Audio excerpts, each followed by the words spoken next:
अस्सलाम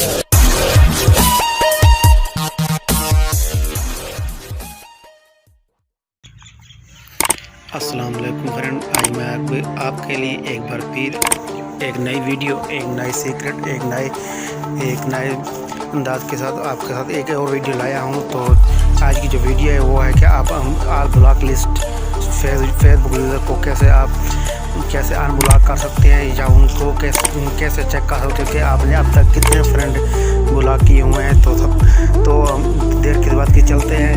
सबसे पहले आपने क्या करना है, आपने फेसबुक को ओपन करना है। जैसे ही फेसबुक ओपन होगी तो आपको सामने 3 डॉट नज़र आएंगी, तो यहाँ पर आपने क्लिक करना है।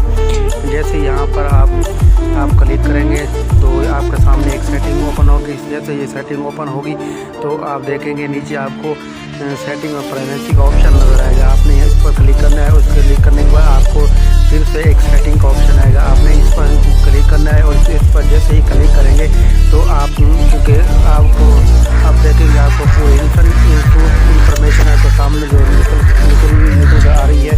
तो इसमें आपने क्या करना है, तो ब्लॉक ऑप्शन पर आपने क्लिक करना है। जैसे ही आप इस पर क्लिक करेंगे तो आप देखेंगे कि इस ब्लॉक लिस्ट में आपके जो तमाम यूज़र आपने ब्लॉक किए हैं वो आपको नजर आएंगे। अगर आप इनको अनब्लॉक करना चाहें तो अनब्लॉक पर आप जैसे ही क्लिक करेंगे तो यहाँ पर जैसे क्लिक करेंगे तो ये अनब्लॉक हो जाएंगे। तो ये रही आज की इन्फो। तो चलते हैं, हमारे साथ रहेगा, हमारी वीडियो को वॉच कीजिए ताकि हम आपके लिए और भी अच्छी वीडियो लाते रहे। Thanks for watching. अल्लाह हाफ़िज़।